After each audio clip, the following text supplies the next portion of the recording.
Hello, and welcome to another episode of Biohacking with Brittany. I am so glad that you are listening this week. I have had quite the journey this week. I'm dealing with a couple different health issues that I feel like I'm constantly talking about and constantly trying to heal and work on and biohack in every sense of the word. So a big thing for me right now is which I don't think I've actually talked about extensively yet, but I have really irregular cycles, and my menstrual cycle is very long. And it's been that way for quite a few years now. And I think I have talked about this when I've done like health journey episodes in general, but I do think I will do another updated episode in a few months.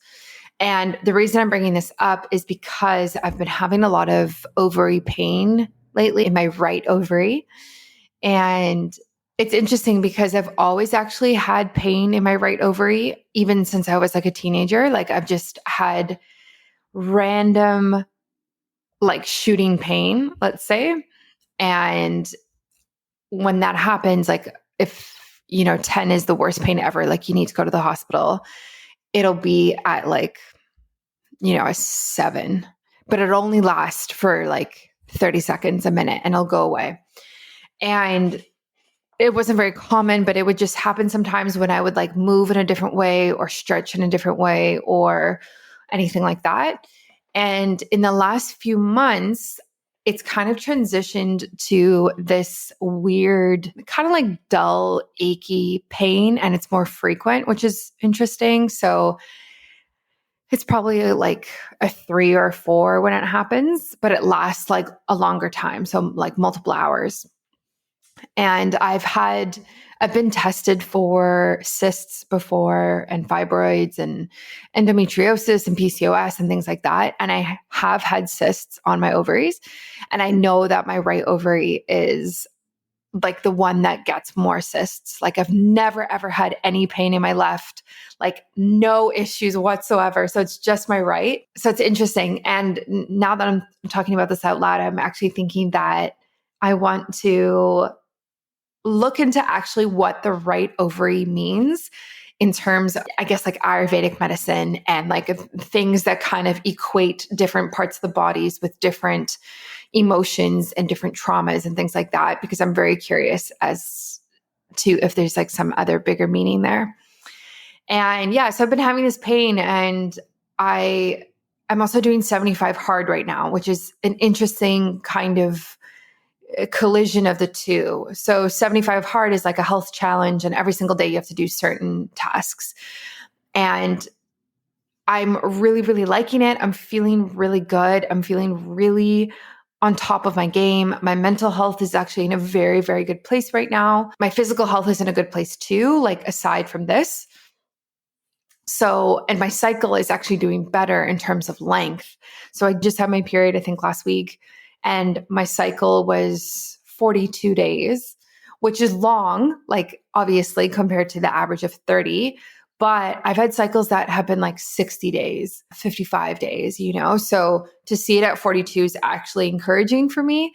And I know that is a result of part of what 75 hard gets me to do in terms of like no processed food at all, no dairy, no grains, no alcohol, exercising every single day, like more exercising, and a gallon of water every day, and just like these really healthy habits. So I know that that is actually supporting my cycle, but this pain that I'm having is frustrating to say the least. And it's worrisome. So I'm going to get it checked out for sure.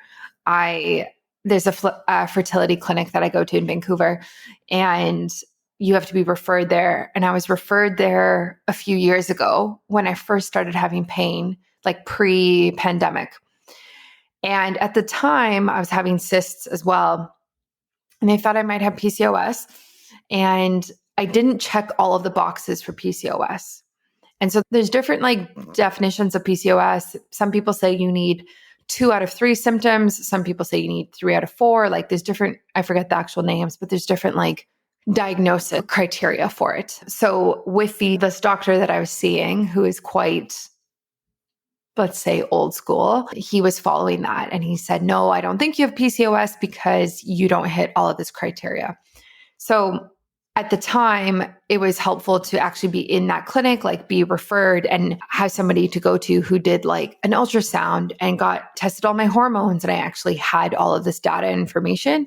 So now I'm going to try go back there and get it looked at, because as much as I do think that healthy habits and supplementation and nutrition and biohacks are super important for healing a condition and also being preventative, there is something to be said about managing your symptoms and getting checked out just to make sure where you're at.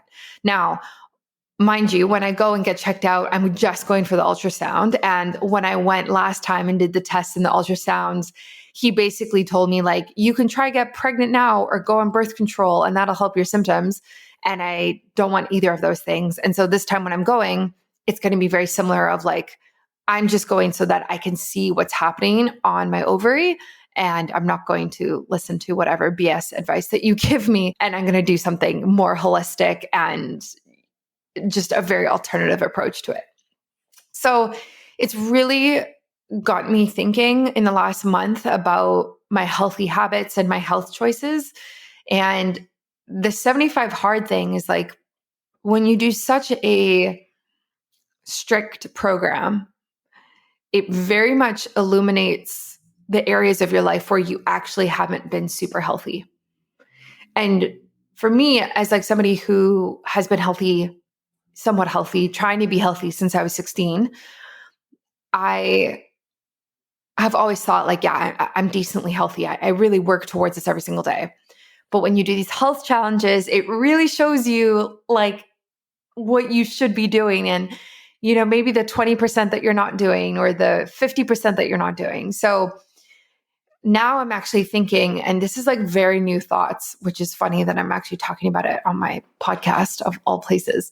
But I'm actually thinking that this 75 hard program, I wonder if I'm actually going to transition it into a year of like preconception health and nutrition program type of idea.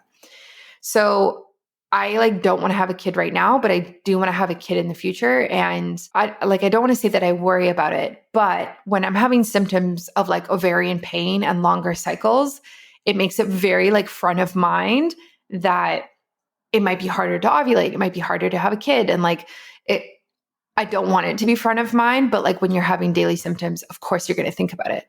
So now I'm thinking like, okay, if I take this 75 hard program, tweak it a bit and add in different biohacks that support hormones and support the ovaries, can I follow this protocol for a year so that when I am ready to start trying in a year from now, then I actually will be at the state of health that I want to be at and will actually have a better chance of conceiving naturally and these different things and carrying full term.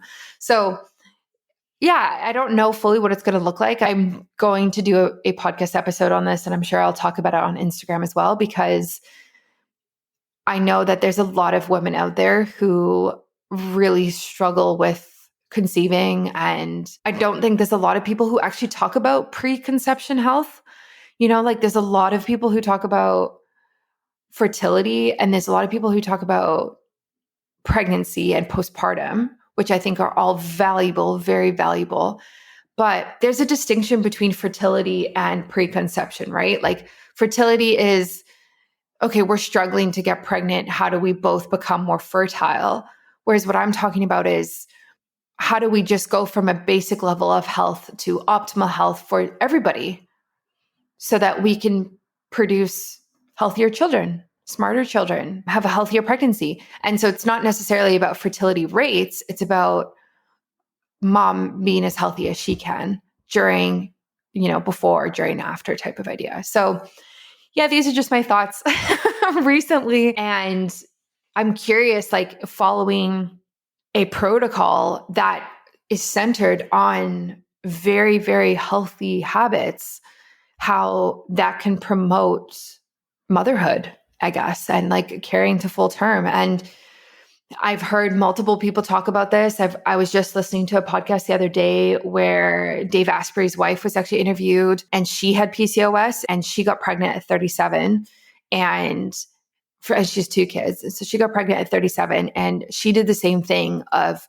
the year before she got pregnant. She spent taking all of the right supplements every single day, no processed food, a gallon of water, exercise, detoxing, cleansing, like making sure the liver's doing what the liver should do, balancing the hormones, getting tested, like all of these different things, because she was dealing with such irregular cycles and different symptoms than I have. But, she also had cysts though. So it's just interesting. So when I think about like a protocol, and I haven't written it out, like I really need to connect the dots in my brain and think about it, because for the ovaries, like specifically for the ovaries, right? Like there's physical things that you can do. So physical things would be like red light therapy on your ovaries every single day, castor oil packs, a hot water bottle, massage, acupuncture, and stretching as well, right? Like stretching the abdominal area, stretching the legs, stretching the thighs, so that the muscles surrounding the ovaries and the reproductive organs down there are not tight and also causing tension, inflammation, and that type of thing. So that's like the physical things that you can do. You could also do cold therapy too, actually. And then we have to think like internally, right? So like, what are the best supplements to take to support reproductive health for women? What herbs does that include? What types of vitamins, Obviously we want to be taking like methyl B vitamins, things that are like folate, different things like that. And then obviously nutrition, like nutrition is huge. And again, like this is different for everybody, but this is kind of where I'm at. And I think there's a lot to be said about removing things that you're sensitive to. So I'm sensitive to lactose and gluten. And I know that because I've had food sensitivity tests done and I've had my DNA done that said, hey, look, like your biology actually doesn't jive well with these things. So me actually being more paleo works very well for my body. But it's also like taking out processed food, right? Like removing almond flour crackers that you buy from Costco, removing like keto chocolates or keto granola and making things from home. And yeah, it's a lot of work. Like I'm not joking. Like this is a lot of work to eat no processed food or very limited processed food is a lot of time and energy. But if your goal is to balance your hormones, have better cycles, and have a kid, I don't know, like in my mind personally, like that is not even a sacrifice, like that I will do without question. So I'm thinking a lot about this. I'm thinking about what it looks like and the balance between supporting hormones in the ovaries and preconception health without overstressing yourself as well. Because I don't want to create some sort of 10 things you have to do every single day list. I mean, maybe I guess it depends on how hard the things are, but there has to be a balance of not being too stressed and resting and giving yourself that break. So yeah, I will definitely be discussing more about this. I wasn't planning on going this in depth about it, but here we are. And I actually want to mention, just closing this loop, I have an Oura ring and I love my Oura ring. Okay. Like I've had my Oura ring since 2019. I won it on an Instagram giveaway. Can you believe that? People actually win things off of those. Like the amount of giveaways people tag me in, I never win. I never ever win. But I won this giveaway. And I was so excited. I was living in New Zealand at the time. Oura sends me a ring to New Zealand. It's great. I have it. I upgraded last December, got Gen 3. It's great. It's fine. And I love it. I love it for everything. Activity, sleep, whatever. And I actually do have a discount code. If you want it, message me. They're so stingent with discount codes. So if you want it, I will send it to you personally. I also track my cycle through using Natural Cycles. So that's this app that you take your temperature every morning with a thermometer. you put it into the app and it's FDA approved and it tells you, hey, look, this is when you're going to ovulate. This is when your period's coming. And that's because your temperature changes throughout your cycle. So in the first half of your cycle, in your follicular phase, on day 1, when you get your period before you ovulate, like the first 14 days, your temperature is lower. And then around ovulation, you get a spike and then it stays high until your period comes. That's like the very, very simplified version of it. And so natural cycles can predict when you're going to ovulate to help you plan or prevent pregnancy. And so Natural Cycles and Oura Ring recently collaborated. And I saw this and I was like so for it, okay? I was so for it. I was like, yes, this is what I want. I want the tech companies that I love to collaborate. I want you to make my life easier. Tell me more. How's this going to work? So essentially, it's like Oura takes your temperature through the ring on your skin and it syncs automatically with the Natural Cycles app. Done. Which means no more thermometer, no more basal temperature check every morning. None of that. And so it just does it automatically. And I was like, yes, this is so great. I'm so excited. And so I've done this now for 3 cycles. Okay. 3 cycles. So it's been automatically syncing for 3 cycles. I haven't used my thermometer. And every single cycle, it has not been able to predict my ovulation correctly. And I was so frustrated. So last week, when I got my period, I had no idea it was coming. Like I had a few symptoms and I was like, this is odd. And as somebody who has an irregular cycle, like it's not like I'm like, oh yeah, it's been 2 weeks, like it's time, like it's kind of all over the place. And so my period came and I was worried because I woke up that day with really intense cramping in my ovary. And I was like, oh my gosh, I actually think I need to go to Emerge because I've been having this pain in my ovaries. Today I wake up and it's at like a 7 everywhere. And it's like, this is a lot. And then I get my period. And that's like, I usually get cramping on the first day of my period. So that's not a new symptom for me to have. But I was so frustrated because I wasn't prepared. I didn't know it was coming. Like my app didn't say, hey, Brittany, your period's due in a few days. Like none of that. And I was frustrated because it's actually not very accurate. So if you are using the Oura Ring right now in combination with Natural Cycles, or you're just using the Oura Ring to track your cycle, I don't suggest it because it's actually not as accurate as your basal metabolic temperature when you put your thermometer in your mouth.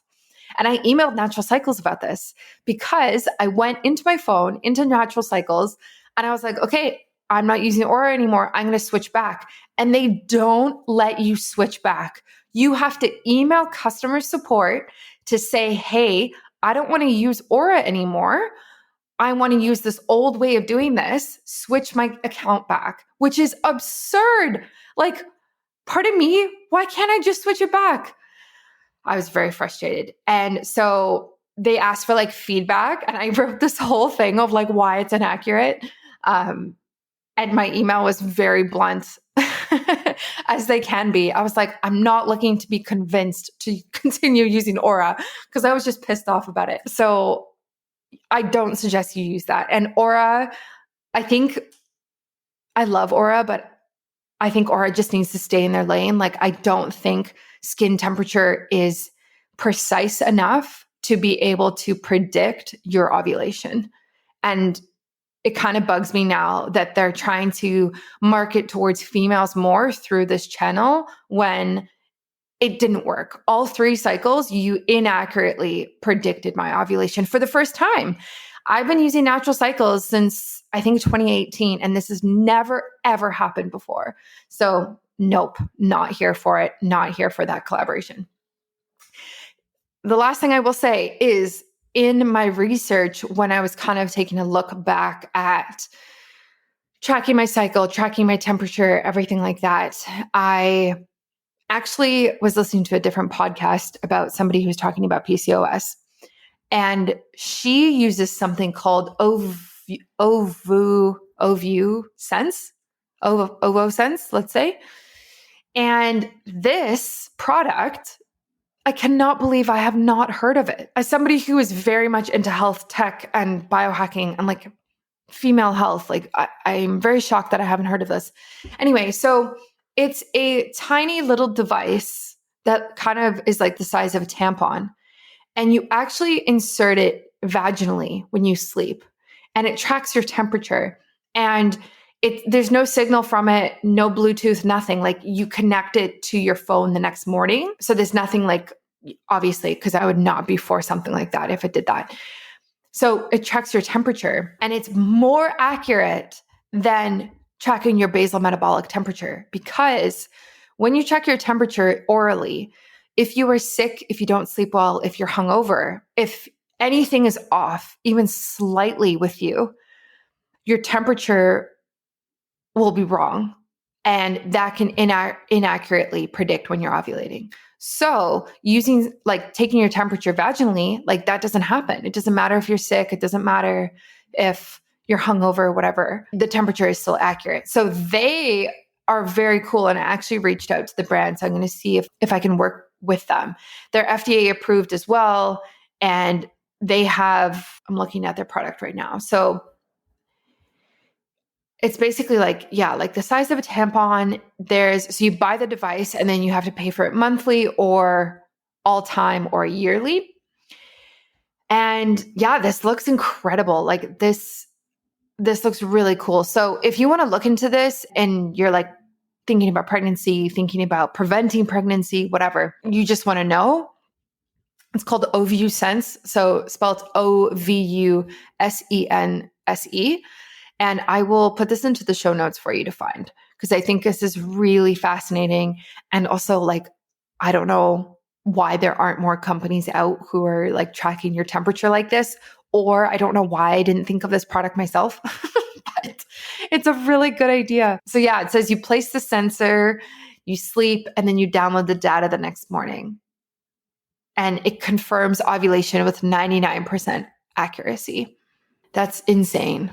That's clinically proven, saves your cycles up to 15 months, works for all cycle types. If you have PCOS or a thyroid issue, or you're struggling to conceive, it works for you. And it also has, I mean, this is getting very long in the tooth now, but it also has different information on different types of cycles, which was really, really interesting. So they've studied women who have, let's say, like alternative cycles. And there's actually 3 different types. And I just heard somebody talk about this on the podcast, and I'll just go over it quickly. But one is like for women who will have multiple high temperatures and then it'll drop off. And then one, like as in, instead of just low temperatures and then high temperatures, there being like that one curve. There's multiple curves per cycle before they ovulate. There's one woman will have a very high temperature and then a drastic drop the next day. And that one is actually very concerning because that is the one that is associated with ovarian cancer.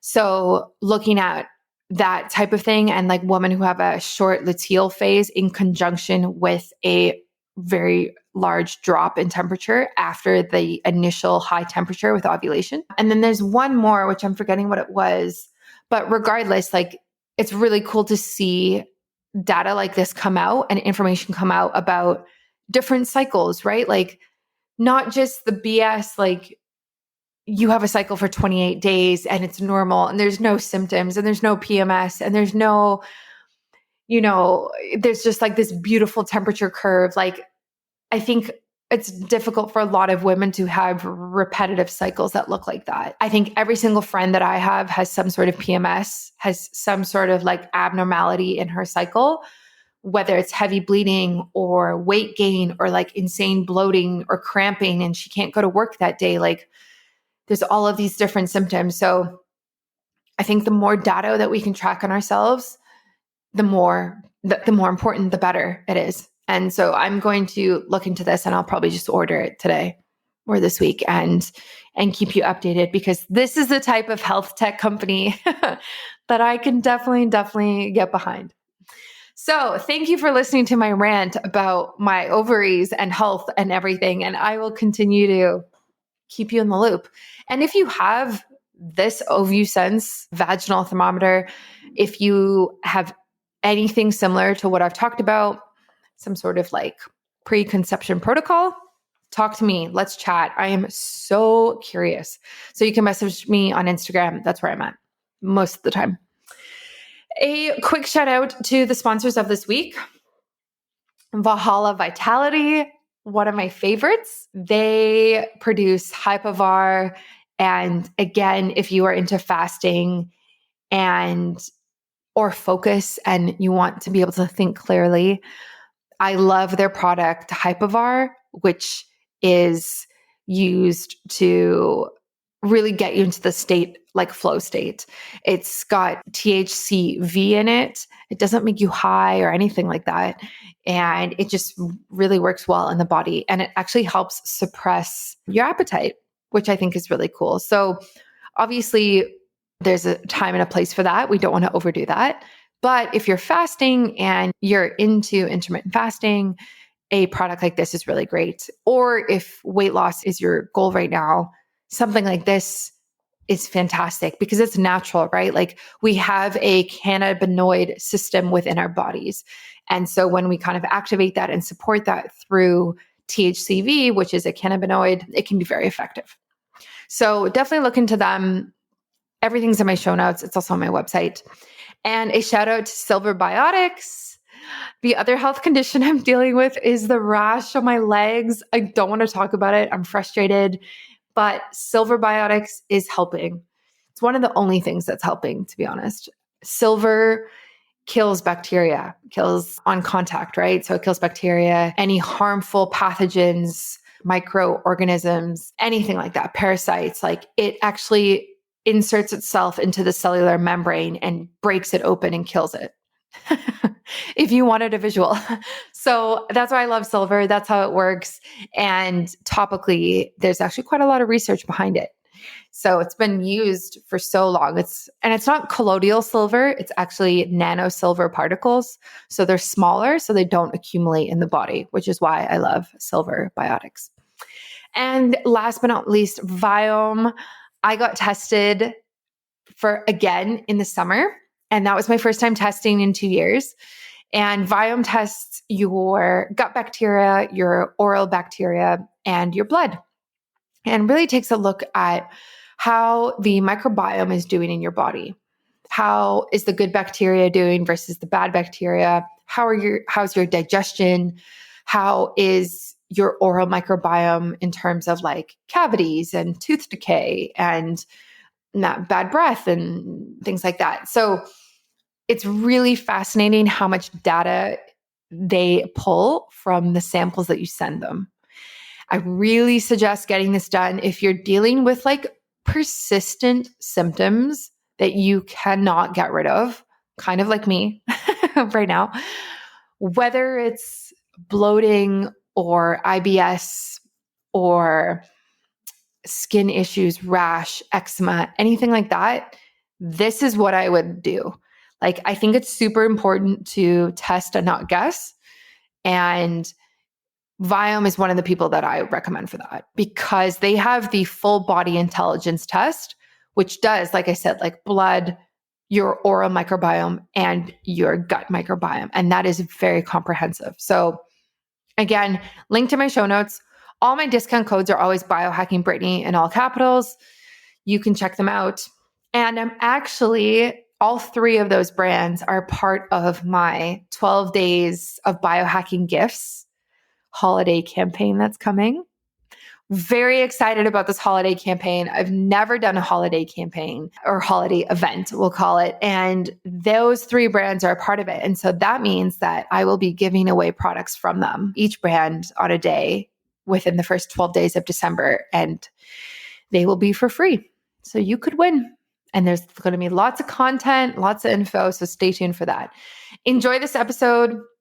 This is with the people from NOVOS, who I love. I think their products are really cool. They're very new age biohacking tech company, let's say.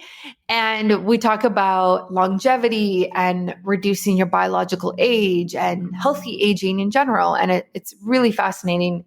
the insight that's provided. And I just got an email today. Their biological age kit is released, which we talk about on the podcast. So this is a test that you do that gives you your internal age, essentially. So it tells you your telomere length. It tells you your biological age. It uses the Dunedin pace clock. I cannot talk. And so, yeah, it's pretty interesting. So when you hear us talk about that, it's now released. So if you want to get your telomeres tested, go for it. Go for it. So this is a great, I can't wait to get tested with this because I'm super curious what my biological age is compared to my real age. So yeah, definitely check that out and stay tuned next week. I'll probably do a personal episode next week, maybe dive into this protocol I'm talking about. Maybe I'll have a better name for it by then. But stay tuned. And as always, if you have not followed me on Instagram or TikTok, please do. Biohacking Brittany and just biohacking on TikTok. And also, if you haven't signed up for my emails, you should do that as well. I send out one email a week. Okay. That's it. One a week. That's nothing. That's nothing. But it's just a place where I kind of do a rundown, like a biohacking newsletter rundown. So I will talk about the podcast of the week. I'll link to some of my social media. And then I actually have a section that's called Biohacking in the News. And it will be about whatever's been posted in the news that week about biohacking. And it's been very interesting, like all over the world, all the different articles that come out, blog posts. I've learned a lot, and I've learned a lot about actually new products through biohacking in the news. So if you're somebody who's like, hey, I want to be up to date on biohacking, I want to know when your content's coming out, you can sign up for the newsletter right on my website, biohackingbrittany.com. And stay tuned next week for another episode. Thank you so much. Well, welcome to Biohacking with Brittany. I am so glad that you are listening this week. This week, I have Chirs Mirabile on the show with me. He is the founder and CEO of NOVOS, the first human longevity company to address the 10 mechanisms of aging through its innovative patent-pending formulations. So before we get into even what any of that means, Chirs, welcome to the show. Thank you, Brittany. It's a pleasure to be here. Yeah, I'm so excited to have you joining me. So I tried NOVOS. Is that how you say it? First of all, am I saying it correctly? We say NOVOS. NOVOS. Okay. Close. Maybe it's a Canadian thing. Yeah, I tried NOVOS for the first time. I think it was a few months ago. And I was super, super impressed by how I felt on it. I've tried a lot of different supplements. I've tried a lot of different longevity supplements that claim all sorts of things. And most of the time with them, I feel like they're working on a very cellular level. And, there could be some sort of longevity benefits that are happening, but nothing that I actually feel in my day-to-day life. But with yours, I definitely felt an increase in energy. Like it was substantial. So first of all, is that something that is normal? Like, do you experience that when you take it? Yeah. Yeah, that's fantastic to hear. And that was one of our goals when we started formulating NOVOS. So to your point, the core of taking NOVOS Core is to extend your longevity, which means essentially your health span and your lifespan. And that's the real reason to take NOVOS. With that said, when we were formulating, we were considerate of the fact that we needed people to take this for the long term. And oftentimes the only way you can get someone to take something for the long term is if they see benefits in the short term. The benefits that we were looking to provide to people was one, energy, like you are describing, but not like the caffeinated, stimulant form of energy, but more of a well-rested form of energy, if that makes sense. The second benefit we were looking for was to improve mood. And it seems like we have done that in the sense that when we survey our customers after using NOVOS for roughly about a month, the most commonly reported benefit is an improvement in mood. And what do I mean by that? It's typically just feeling more calm. And there's reasons for that based on some of our ingredients, which I'm happy to share if you're curious. And then the third benefit we wanted was to improve skin health. So that's a prime marker, at least in most of our minds. We look in the mirror and we see ourselves every day, and we decide whether we're looking old or young, good or not. And so anything we could do to try to improve skin health. And that's also a commonly reported benefit of NOVOS, where people see that their complexions look a little bit better, whether that be fine lines or just skin plumpness from hydration of the skin from the inside out, essentially. So those are the three core benefits we were looking for beyond the longevity benefit. Yeah, I really appreciate that. Like from a customer standpoint, like I said, like I've taken things, and when you take something and it doesn't really have an immediate effect, like it's hard for you to know if it's working or not, right? It's something like spermidine, right? Like it has all of the science that backs it, and we should be taking it daily, but it's not like I suddenly am more energized from it, or I sleep better, or can feel it. So the fact that you guys have these three goals that are actually tangible in your daily life, but also long term, shows how much research and time you've taken into creating this product, and which is probably why you are as successful as you've been so far. Yeah, thank you. Yeah, so to that point of the research that we put into this, maybe if I can just give a little bit of background and context about the company. So we brought on some world-renowned scientists in the longevity space, geneticists, biologists, people like Dr. George Church at Harvard and MIT. He's a professor at both schools where he teaches genetics and bioengineering. He was the inventor of the first direct gene sequencing method in 1984. Of our six official scientific advisors, they're all from Harvard, MIT, or the Salk Institute. And I say official because we talk to many, many other scientists in the longevity field that are not on our scientific advisory board, so we don't highlight them on our website, but we're regularly having conversations with the insiders, so to speak, in the longevity research field. On top of that, in addition to them advising us during the formulation process, we looked at many, many different ingredients. We were open to using practically anything. We just wanted to create the best formula we could. And there were many ingredients that were candidates for the formula that we ended up eliminating. Ingredients like quercetin, for example, is one that immediately comes to mind. But the ingredients we went with, in total, there's more than 190 scientific studies in both animals and humans, many different animal species, that are either showing that they're extending lifespan and health span in the animals, or in the humans, or I should say, in addition to that, in humans, they're showing that they can lead to better health outcomes.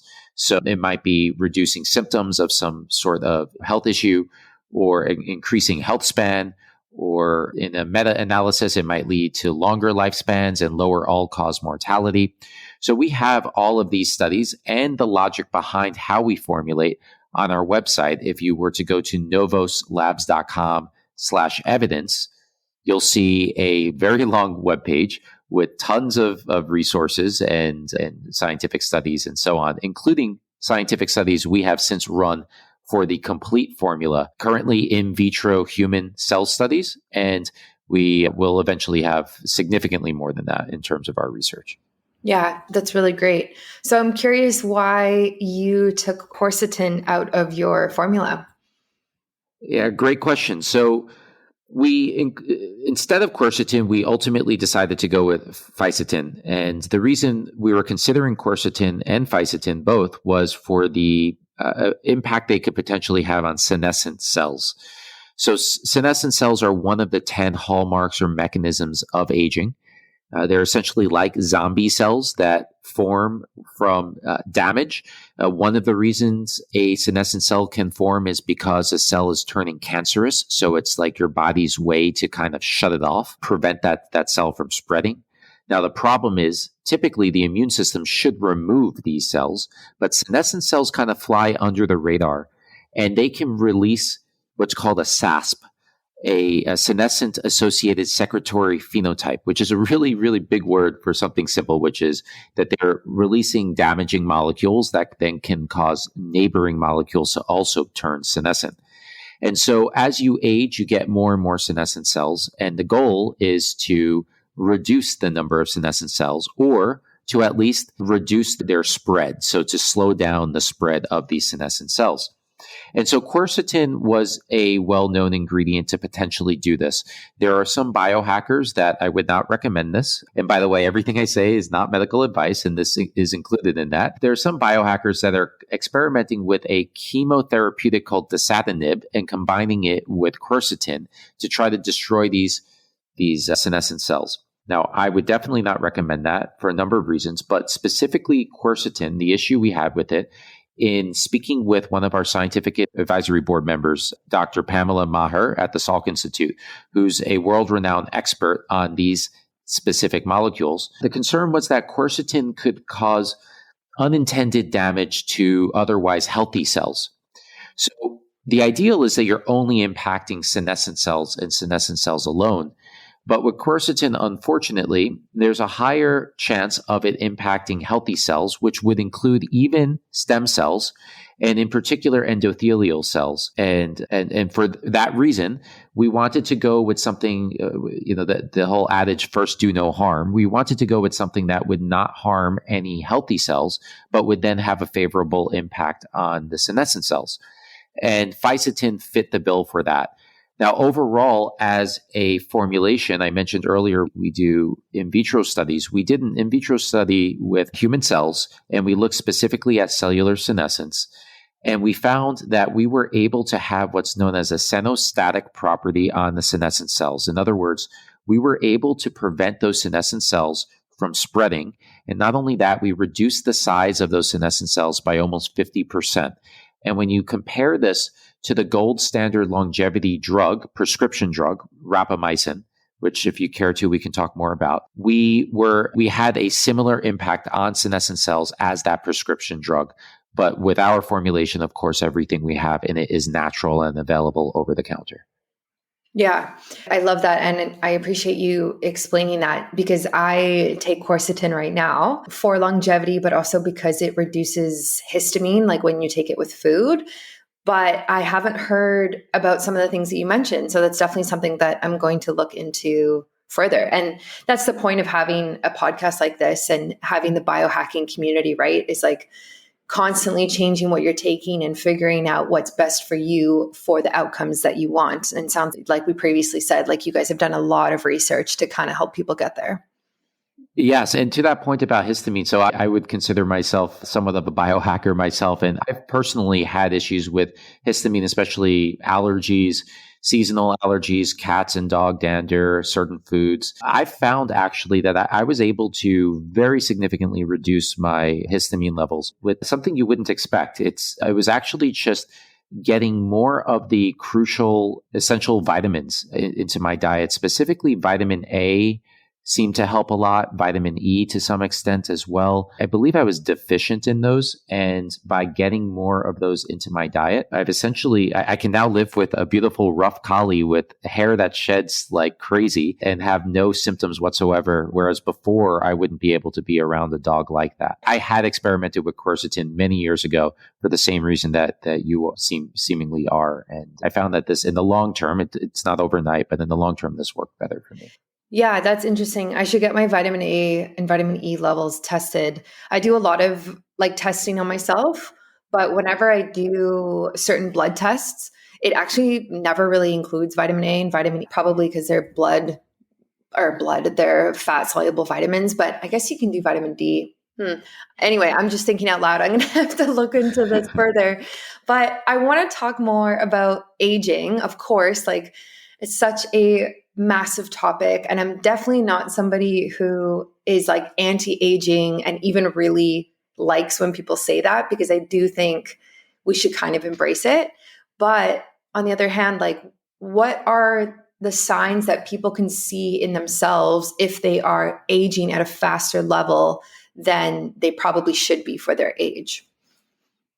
Yeah, so I'm similarly not the biggest fan of the term anti-aging. Unfortunately, every so often we might have to use that term for the sake of people on the internet being able to find us or comprehend what we're doing. But generally speaking, we prefer to refer to ourselves as a longevity company because longevity communicates something different. It's about extending your health span and lifespan. It's not about being quote unquote against aging, so to speak. What are some of the things people can do to understand how they're aging? Well, one thing is the most obvious thing that we've done since the beginning of time is we see our reflection in the water. And I guess now in mirrors, we can see ourselves and we can see how old we're looking. And there is some truth to that, though it's not the full truth. The truth that there is to that is that our skin is an organ. The bones underneath our skin, the adipose tissue or fat between our bones and our skin are all parts of our body that will change with time. You have less fat in your face as you age, your skeletal structure changes, your skin starts to age.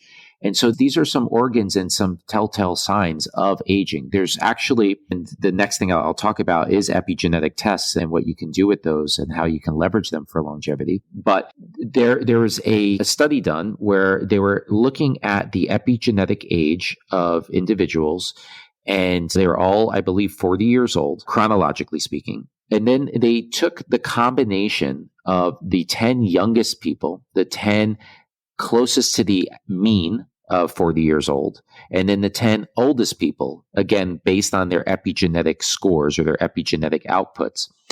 And they took these 10 photographs, they did it for males and females, and then they had a computer simulate the combination. They basically merged these faces together.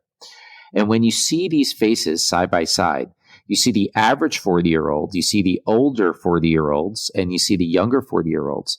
And especially if you compare the younger to the older, it is like a night and day difference. The older looking 40-year-olds, these are people aging more quickly. These are people that may have been smoking cigarettes, spending too much time outside in the sun, not eating properly, and so on. They look unhealthy. They look like their skin is thinner. They have more wrinkles. They have deeper circles around their eyes and so on. And they look closer to like 47, 48, 49 years old. And then the people aging slower, they look like they're in their mid 30s probably, or even early 30s compared to the average 40-year-old. So that is one thing. You can look in the mirror, but that's not enough for a lot of people, especially biohackers. You want to have actual real answers. And so that's where the epigenetic test that I was referencing comes in. So an epigenetic test, it looks at what's known as your epigenome.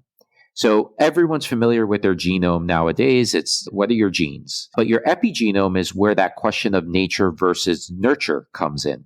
So nature being your genes, and then nurture is your environment. So environment can include supplements and exercise and sleep and diet and so on. And so your epigenome is essentially which genes are turned on or which genes are turned off. And if you think of an analogy, your genome is kind of like piano keys. And your epigenome is the piano player. And that piano player could be playing Tchaikovsky, or it could be like a kid just crashing down on the keys, right? And so ideally, they're playing a symphony. And as you age, there are certain genes that turn on that shouldn't turn on, and certain genes that turn off, like repair genes, that shouldn't turn off. And there are patterns to this. And scientists, starting with Steve Horvath in around 2014, I believe, came out with the first clock.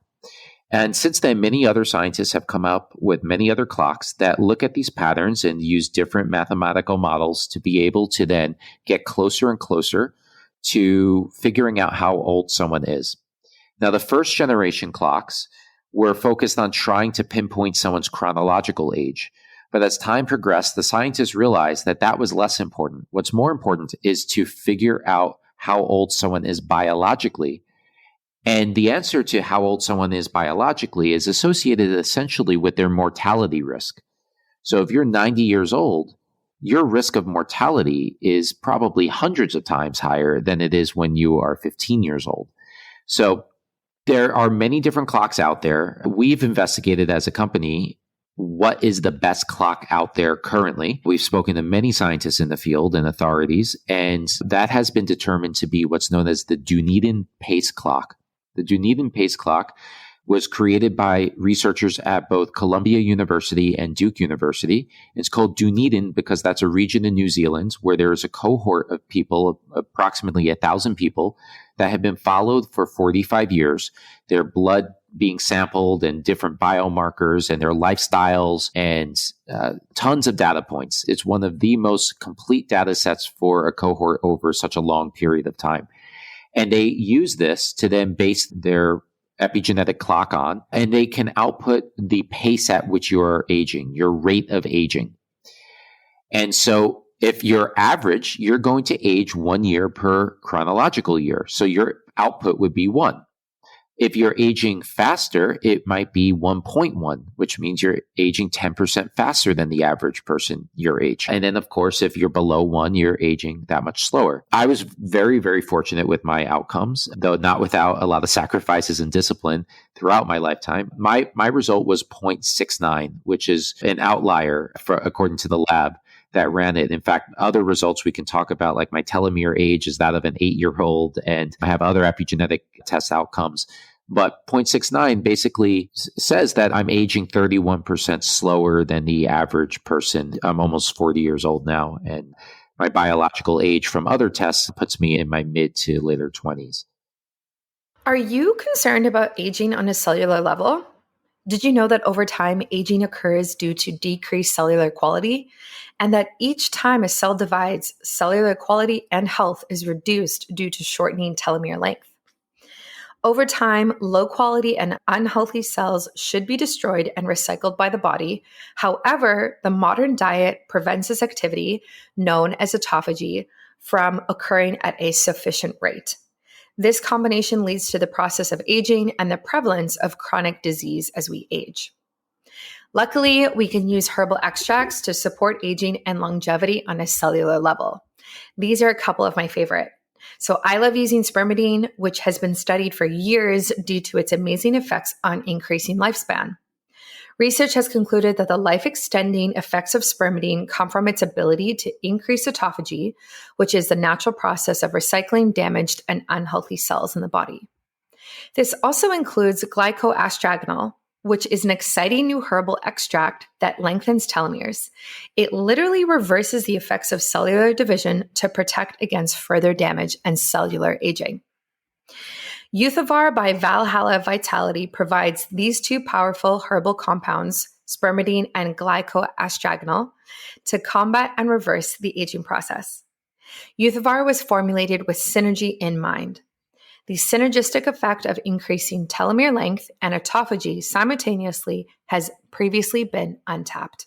Valhalla Vitality also has a powerful NMN supplement called Niovar, as well as a fantastic nootropic called Hypovar, which is made from THCV. This is a minor cannabinoid that helps with mood, energy, focus, mental clarity, and reduces appetite. And this is actually the supplement I take every single time I fast, because it helps me focus and helps with weight management by reducing my appetite when I'm fasting. You can find all of these products on my website and also linked in the show notes. And make sure to use my discount code BiohackingBrittany in all capitals for a discount at checkout. Yeah, I find that super interesting. I've had my biological age tested in different ways.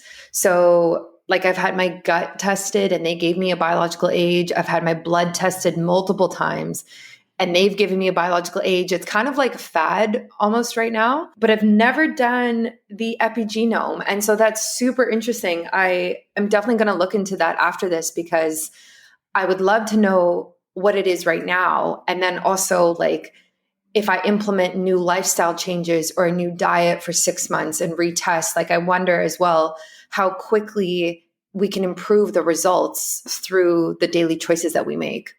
Yeah, great question. So first of all, when it comes to the epigenetic clocks, I can't say anything officially, but I would just say keep an eye out on novoslabs.com. When it comes to how often you can retest, it really depends on the test. So I'll just clarify a few points.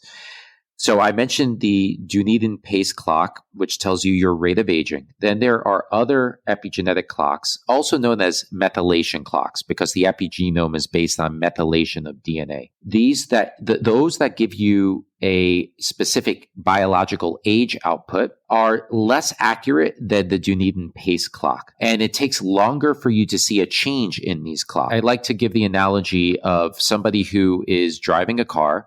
You can adjust the speed of your car instantaneously by pressing the brake or the gas. But in terms of changing the distance that you've traveled over a long journey, it takes time. If you want to go backwards, you need to stop the car and go in reverse. And if you've already traveled 100 miles, how long will it take you to get back to 90 miles? A long time, right? Compared to just changing your speed. So if you want to be able to see changes quicker, the Dunedin pace clock is your best bet. Now, how quickly can you see a change with Dunedin pace? You're looking at the shortest time interval. It's about 3 months. Now, we as a company, NOVOS, we suggest that you actually consider going 12 months, though. And that might sound a little disappointing at first, but I'll clarify why. You don't have to, but we say that because of seasonality. People's lifestyles change significantly depending on the season. For example, the time between Christmas and New Year's, what's your life like then? Your diet, your alcohol consumption, your stress, your vacationing, your time outdoors in the sun, getting vitamin D production and nitric oxide and so on from the UV rays compared to the summer. I'm sure it's significantly different. And so this introduces confounding factors. And if you want to be as accurate as possible, you want to minimize confounders. So we tend to suggest maybe make a very significant change. It's not one change necessarily, but if it were just take the example of NOVOS, maybe you add NOVOS Core, NOVOS Boost, you change to a longevity diet, like we have on novoslabs.com/diet. You maybe change your exercise routine, make sure you get enough rest. So you're basically following an entirely new longevity lifestyle compared to something else that may have been, say, focused on athletic performance, maybe. Or maybe you took stimulants for focus at work, right? So everyone has different goals. But if you focus on a longevity lifestyle and you wait 12 months, that's where you're most likely to see a real benefit and change. Doesn't mean you can't do it after 3 months. It's just you have to go in realizing that other things might change and it might confound the results. Now, very quickly, I'll just say that the other clocks, you're probably going to have to wait more than a year to be able to see any results. And you also have to consider the margin of error, which is higher. It depends on the clock, but it's oftentimes around 4 years or so. And so you might have a result that says you're 30 years old biologically, and then you get another result that says you're 31 biologically or 29 biologically. That's still well within the margin of error. And these clocks are typically applied to populations in studies. So it's got 50 people or 100 people in a study. And in that case, it averages out to an accurate biological age because the overestimates are canceled out by the underestimates. But when it's applied to an individual, it's not going to be as accurate. So that's something to just keep in mind when you're considering which clocks to rely on and to what degree to rely on them. Mm-hmm. Yeah, I think that makes a lot of sense. I think in a perfect world, at least for myself, I would want to test every season and then take the average number and then go off of that. And I would also want to make sure that I'm testing at the same time in my menstrual cycle, because when I've had other tests done, it really does make a difference if you are getting tested, during your period versus ovulation and that type of thing. So I don't know if that would impact it as much, but if we're talking about stress on the body, it probably would.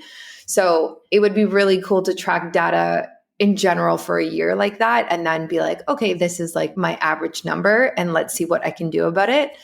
But for a lot of people, like that is just too much, and it's too much data, it's too expensive, all of these other things come up. So we've talked about skin and looking in the mirror, and then we've also talked about these tests.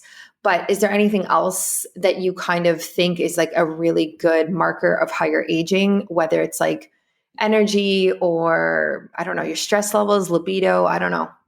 Yeah, well, so libido, believe it or not, is not necessarily the best thing because, for example, especially for males, high testosterone is associated with higher libido. Higher testosterone is also associated with shorter lifespan.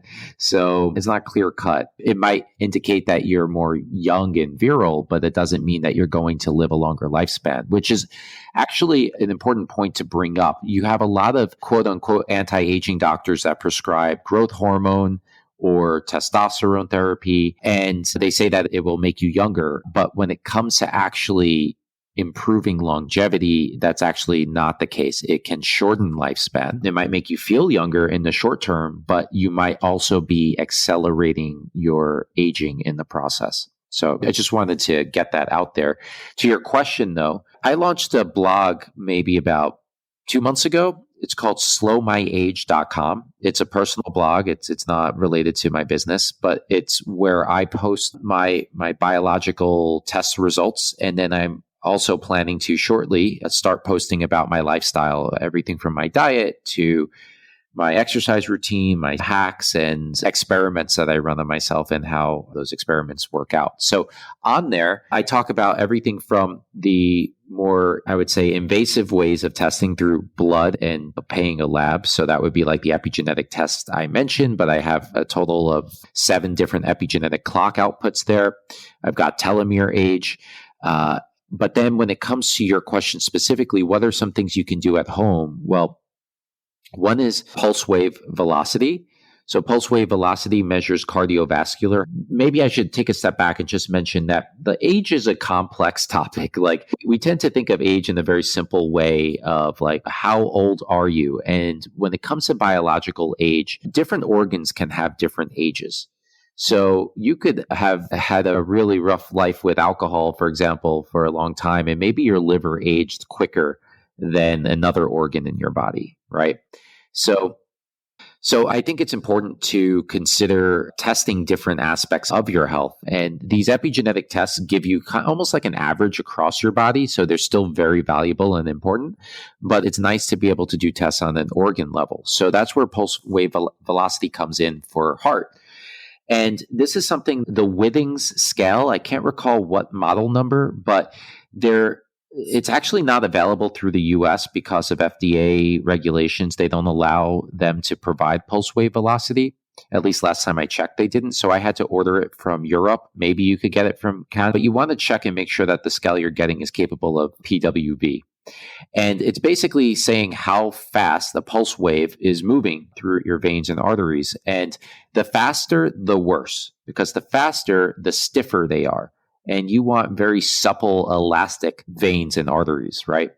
So mine, for example, is 5.8 meters per second, which is equivalent to, based on some studies I dug into, equivalent to a 24-and-a-half-year-old. So that at the time of testing was negative, like minus 13 years or so from my actual chronological age. Another thing you could do is VO2 max.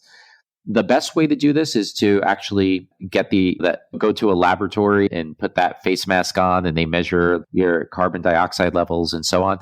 But not as accurate, but still perhaps good enough way and inexpensive way to do it is to use Apple Health on your iPhone, or I would expect Samsung would do something similar, where if you've got like an Apple Watch or other devices that can accurately track your heart rate during exercise, whether that be walking or running and so on, it could then approximate your VO2 max. So that you can do for close to free, assuming you've already got the smartphone and some heart rate tracker. Max heart rate is another thing you can do. So this is all cardiovascular, obviously, but max heart rate declines as you age. And there are different formulas for computing it and different scientific papers you can reference for it. But there are ways you can test this, like, for example, after proper warm-up, sprinting up a hill as fast as you can for X number of seconds and seeing how high your heart rate goes and seeing how does that compute compared to your chronological age. I've also tested visceral fat. So this is fat around your organs. This is the most dangerous form of fat, more so than the fat that you visually see. And for that, mine was that of a 20-year-old, but that's probably just because I've exercised for so long and stay lean. And then the final thing is on novoslabs.com, we have something called Face Age. And this is an AI that's trained on a data set of over 12 million people's photographs. and it's able to tell you how old your face looks. And it can also tell you things about your skin health, like if it's too red and inflamed, or your pore size, your wrinkling, your under eye circles, and so on. It's completely free to use. We send you an email with your results, and it's just novoslabs.com/faceage to use that tool. Did you know that before the invention of germicides and antibiotics, it was known that disease-causing germs could not survive in the presence of silver? Thus, silver was used in dishware, drinking containers, and eating utensils. Whether it's a weak immune system, dry skin, eczema, sun damage, bad breath, or unhealthy gums, we are all looking for ways to optimize our health and reduce the symptoms we're dealing with on a daily basis. But honestly, it's tough to know what remedy to try, what food may be causing the issue, or what will actually work when we're trying to heal. Of course, there are somewhat effective solutions we can get from our local pharmacy, but as people who prefer using the power of nature to heal, using these products don't really align with our values. Keeping our bodies strong is essential to our good health. A strong immune system can protect our body from infection and helps us heal. Silver has been used for centuries to do exactly this. Silver Biotics have taken the old technology of colloidal silver and improved it to create the next generation of silver products. Silver Biotics has products for skincare for issues like dry skin and eczema, and I'm currently using their skin gel on the back of my legs as I try to heal the dry skin that I'm dealing with. They have oral health products as well, including a fantastic toothpaste that helps fight bad bacteria with its silver content. It also decreases bad breath, whitens teeth, and supports healthy gums. They have an immune support supplement that can be taken orally, which also helps support our immune system from the inside out. If you are interested in trying silver and you've heard about this and it's kind of been one of those things that you've always wanted to do and try, I really, really recommend Silver Biotics, and they are my go-to silver company. You can head over to silverbiotics.com or the shop on my website and use my code biohackingbrittany in all capitals to get a discount, which gets you 10% off today. Again, I really recommend trying this if it's for you, if it's for your pet, if it's for a loved one. Silver is definitely a staple in my little pharmacy I have at home. So that's silverbiotics.com or the shop on my website. Discount code biohackingbrittany for 10% off today. Wow, that's really cool. I am going to do that after this because I'm so curious. I'm so curious what it's going to say. And yeah, thank you for listing different things because it is important for listeners to have access to kind of assessing their biological age without having to do expensive tests and things like that. So I think like the VO2 Max from Apple Health is really cool. I have an Oura ring, so I'm assuming that it would sync up and show that. I haven't ever looked, but I'm assuming it would work. Well, so Oura Ring recently released, especially for, I think it's only for the third generation. I also have the Oura Ring, the ability to track your heart rate during exercise. With that said, I was recently watching this postdoc PhD on YouTube who focuses specifically on biometrics and compares different devices. And he found that the Apple Watch is extremely accurate for heart rate. He compared it against like a polar heart rate strap around the chest. And I believe some Garmin devices are as well, but the Oura Ring was not super accurate for workouts.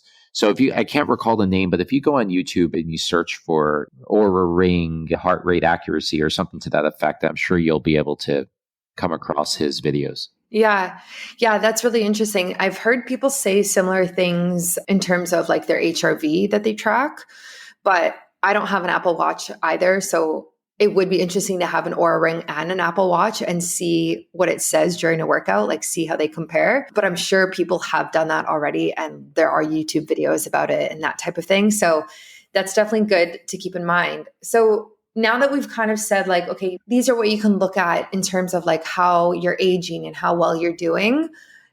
Once people know their numbers or kind of assess where they are, what are your like go-to things that they can do to reduce their biological age other than take NOVOS, obviously? Right, right. And very quickly, I found the YouTuber.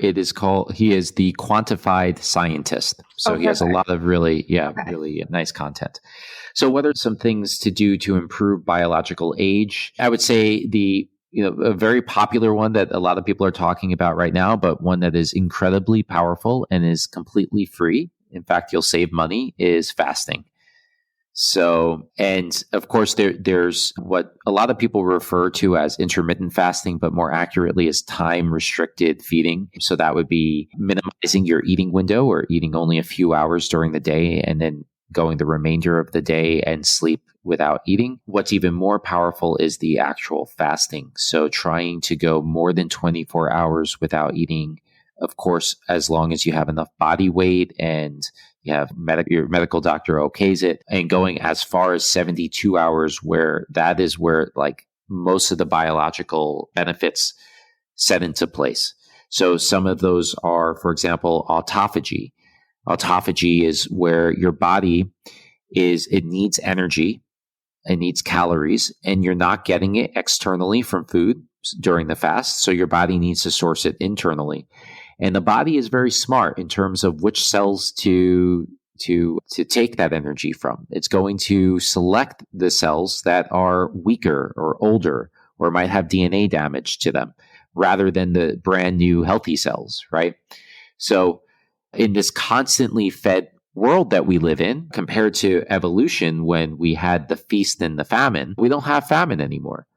And that's something that has been to our benefit. It might be painful to go through the experience of not having food for an extended period of time, but it is undoubtedly very healthy for us. In fact, there's a study that I came across that looked at, I believe it was Saudi Arabians, and looked at their diet and basically concluded that their diet is extremely unhealthy. It is one of the more unhealthy diets out there, but yet surprisingly, and they're also on average overweight and so on.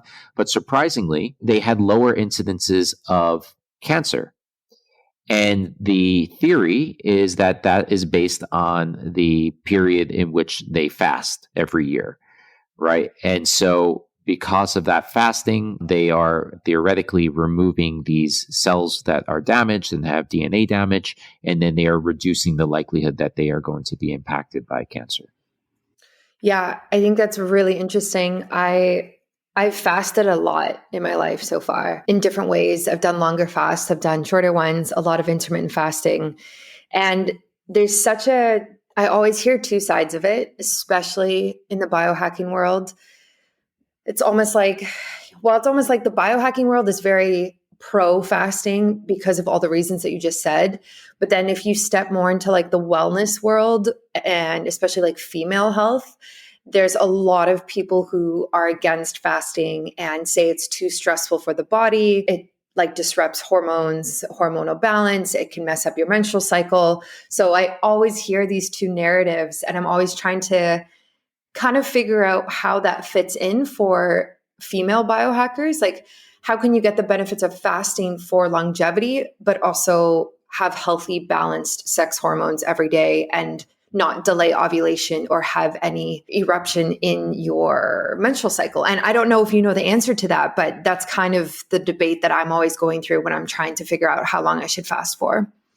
Right. No, it's a very good point you raise. And I think the first thing is to determine what your goal is, right? So there are all different philosophies on health, and something that ultimately made things very clear to me was the idea of antagonistic pleiotropy, which is the idea of it's a biological concept with a big name for something that's very simple, which is what is good for you today can come back to harm you in the future. So something like sun exposure, if you get a lot of it, you might raise your vitamin D levels and nitric oxide and your endorphins and feel great. And in the short term, it's great for you, but it also increases DNA mutations. And so your risk of a melanoma in the future also increases. Now, it's not that perfectly clear. There are some studies that show that having the right amount of sun can reduce your risk of melanoma, but you get the point that what is good for you today might be bad for you tomorrow.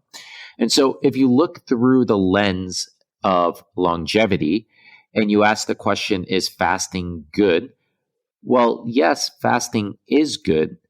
Now, how much fasting? Well, that's a very personal question in terms of your body weight and how healthy you are. Like if you're obese, you can fast much longer than someone who has, a 12% body fat or 10% body fat. And then the question of the hormones. Well, will it disrupt hormones for females especially? Yeah, it very well can and likely will. To what degree is that interfering with your physical health, your psychological health? That's something that you need to assess on your own and determine what you're willing to do and what you're able to do. I would say that a similar question comes up with the ketogenic diet. I've heard many females feel like a ketogenic diet just doesn't work well for them hormonally. And I would say I'm not female, but ketogenic diet doesn't work for me hormonally either in the long term. I could do it for a week or two, but then I start feeling the effects in terms of my mood and my motivation and my libido and so on. So what I would say is a compromise, if you want to have, the best of both worlds, is to consider a fasting mimicking diet like Dr. Walter Longo has popularized.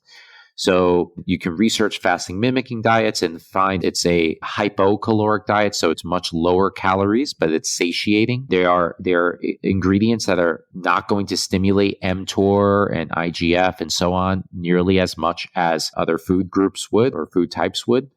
And so you can also, when you follow one, you can get a lot of the benefits of fasting without actually having to fast. Now, not necessarily all of the benefits, but it's like Pareto's principle. Maybe it's 20% of the effort for 80% of the benefit. And for most people, that's more than enough. So if hormones are a real issue, I would strongly consider doing either shorter fasts or exploring something like a fasting mimicking diet. Are you always feeling bloated after you eat? Is your body aging faster than it should be? Are you feeling anxious or having trouble focusing? Are you tired all of the time? I think we've all felt these things at one point. But addressing the root cause instead of just the symptoms is tough, and it's hard to kind of figure out what the root cause is. Your microbiome and your cells play a critical role in the way you feel and your body's resilience to stress and aging. Your gut microbiome can be considered the chief architect of your health, with trillions of microbes in your gut helping you digest food, absorb nutrients, maintain a healthy weight, neutralize toxins, and fight off bad bacteria. Your digestive system also begins in your mouth and is actually often the first line of defense against pathogens. When your cells are functioning optimally, they produce enough energy to sustain your needs and are efficiently cleaning up cellular waste like free radicals. Viome provides an in-depth test that looks at all of this. They look at your gut microbiome, your oral microbiome, and your cellular health. They use cutting-edge mRNA technology and an AI-powered platform that helps give different health scores and recommendations based on your test results. They kind of connect the dots on in between what is happening internally and what you are experiencing yourself. I highly suggest trying Viome if you are having symptoms that are persisting and you're kind of at a standstill and you don't really know where to go with your health anymore. I just got retested and I'm so excited to share my results very soon when they come in.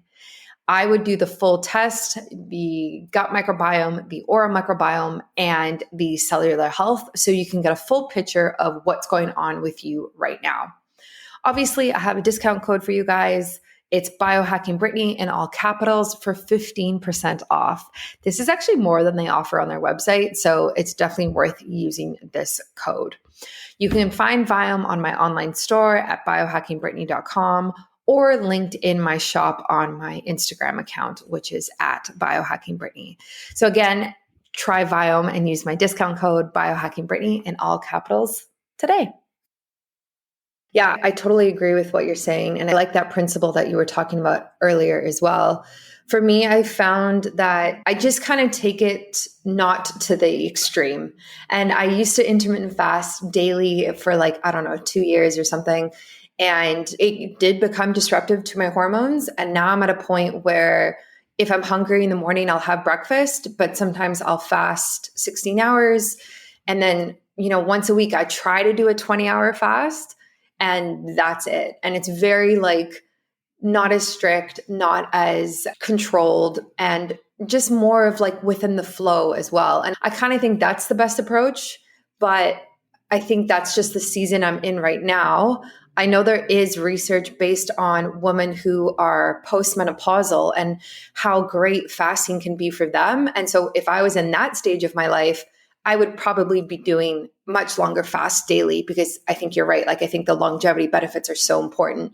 And at that point, like, hormones are so different and not as big of a issue as they are like during your childbearing years. So it really depends on each person, depends on which life stage that you're in. And yeah, I think you just need to do your research and take the time to figure it out, which not a lot of people want to do, to be honest. Right. Well, that's what your podcast is for, you to tell them they can listen while driving or walking or working out. Yeah, exactly. And to the point as well, like just while we're talking about this, have you seen any research or know of any data of the difference between women and men aging? Like in general, do women age slower or faster than men? Like, is there anything out there that says anything about that? Yeah, there's a fair amount of literature out there about that. Women do age more slowly than men do. They have not only longer lifespans, but they age more slowly. Now, in terms of why is that the case, it's not crystal clear. There's many different theories behind it. One is, first I should maybe take a step back. Women had longer lifespans than males. And at first the thought was, well, maybe it's just because of men and their personalities, their propensity to take on greater risk than females do, right? If you consider, statistically speaking, in the shape of that curve, men are a little bit offset from females in terms of their aggression and willingness to take on risk. And so one theory was that men might just get themselves in more trouble. They might die in a car accident more often, or they might eat a more risky diet, or they might drink more and get themselves into trouble with alcohol and so on. And although there is definitely truth to all of that, and we see it reflected in the numbers, when we dig in and we look at their rate of aging or their pace of aging, men are also aging quicker than women are. Now, don't quote me on this, but I believe I have also seen that once women hit menopause, they start aging closer in line with the rate of male aging. And so that would largely indicate that a lot of it can be coming down to hormones. I know, for example, as I mentioned earlier, testosterone and anabolic hormones can accelerate aging for men. And although women have more testosterone than estrogen, which a lot of people don't realize, it is still orders of magnitude lower than the amount of testosterone that men have. Also, there are certain forms of estrogen. I admittedly don't know nearly as much about female hormones, but I do know that there are different forms of estrogen. And there is one form that has been found to slow down aging. There was a study conducted not too long ago where they put females on hormone replacement therapy and essentially delayed menopause. And when then looking at a biological clock, they were able to show that the woman's rate of aging was slower. And then when they were taken off of the hormone replacement therapy and they naturally flowed into menopause, then their rate of aging once again accelerated. So that's something, those are some hints and clues. Yeah, I did know that like women typically live longer than men, which I find interesting, but it's interesting that women age slower, because it seems like, and I could just be so biased in saying this, but it seems like women are much more concerned about how quickly they're aging than men. And obviously that's a product of our society, and it's like a much bigger discussion of like why that is. But it's just interesting that we actually are still aging slower than men. And yeah, I wonder why that is. I think hormones play a big part in it. I think women, I don't know. Do women abuse drugs less? They drink less? They make less reckless decisions with their diet? I don't know. Like, there's probably so many factors into that. Yeah, they tend to. know? Like, for example, females, I believe the statistic is that females contemplate suicide more than men, but there are far more men who actually commit suicide than females. So And that shows up in the numbers. So yeah, women tend to I don't know, think through things more than men do oftentimes, and men tend to just take action more than females. Again, I'm saying tend to, it's not definitive for everyone. We ran a survey at Novos, which I think is kind of funny and interesting related to this topic, to try to understand why people were interested in Novos and in longevity in general. And there are all different cohorts or psychographics, if you will. And what was interesting was that there's one psychographic that is focused on avoiding disease. We call this psychographic Healthy Heather. And then there's another one that was focused on just living as long as possible, Longevity Larry. What we found was that there were far more females in the Healthy Heather category than the Longevity Larry, and far more males in the Longevity Larry than females. And when you look at that data, of course, we can't conclude this, but what it seems to be is that men are more interested in the final destination, the goal of living longer, and how they get there, they'll figure out on the way. And women are more concerned with like what might go wrong on the way, and they want to avoid any illness, right? Any disease from taking place, and they want to be as healthy as possible for as long as possible. So they both want to get to the same destination ultimately, but women are thinking of what can go wrong and trying to avoid that, and men are thinking of the goal at the end. It's just, I thought it was very interesting to just see the difference. It was a statistically significant difference in terms of the frequency of males and females in each of those groups. Yeah, that is very interesting, because I wonder, yeah, I would have to like reflect back on my own reasoning and see where I kind of lie with that. But it's probably with the females, like, I don't know, like or probably maybe a bit of both. I don't know. Yeah. I should clarify, like all of us, so there were more than just those two categories, and we all find ourselves in like a combination of all of them. We were asking, what is the primary motive or the primary concern for longevity?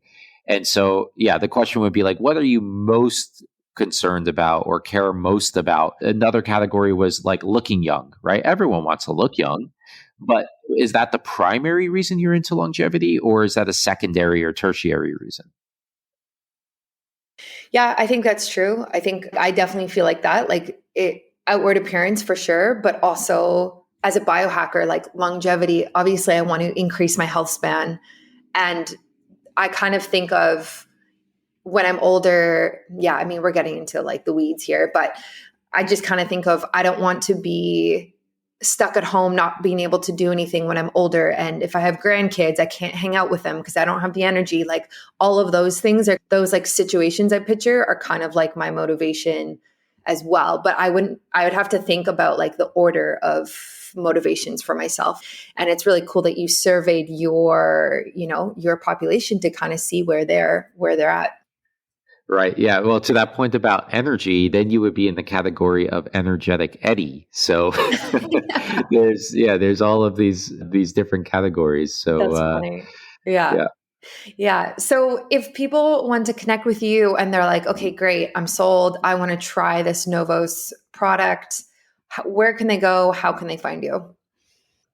Yeah, so novoslabs.com is the website. At the least, I encourage people to check out our blog. We have more than 100 scientifically referenced articles written by MDs and PhDs on the topic of longevity, including different lifestyle tips and so on. So at least as a knowledge resource. And I didn't mention this before, but we're a public benefit corporation, and this is in addition to donations and many other things that we do. We want to inform the public ways that they can extend their health span and lifespan for free without having to purchase one of our products. Now, of course, we hope that you do, but it's not a requirement for you to benefit from us. So novoslabs.com. We're also Novos Labs on all of the social channels, from Instagram to TikTok to Twitter and Facebook and so on. And then I mentioned earlier, I have my personal blog. It's slowmyage.com. And I'm also on Instagram and Twitter as slowmyage. Yeah, I will definitely add all of those links to the show notes, and it'll be on my website as well, so people can find you and Novos really easily. And I really do encourage people to try it. So thank you so much for coming on today. This was great. I learned a lot, and I know my listeners definitely did as well. Of course. Thanks for having me, Brittany. Thanks for listening to another episode of Biohacking with Brittany. If you're interested in finding the show notes or the sponsors for this episode, you can do so on my website, which is biohackingbrittany.com. Remember to follow me on Instagram, where I'm most active. My handle is @biohackingbrittany. And if you're interested in working together and you want to email me directly, you can do that. My email is info@biohackingbrittany.com. And I look forward to hearing from you and having you tune in next week.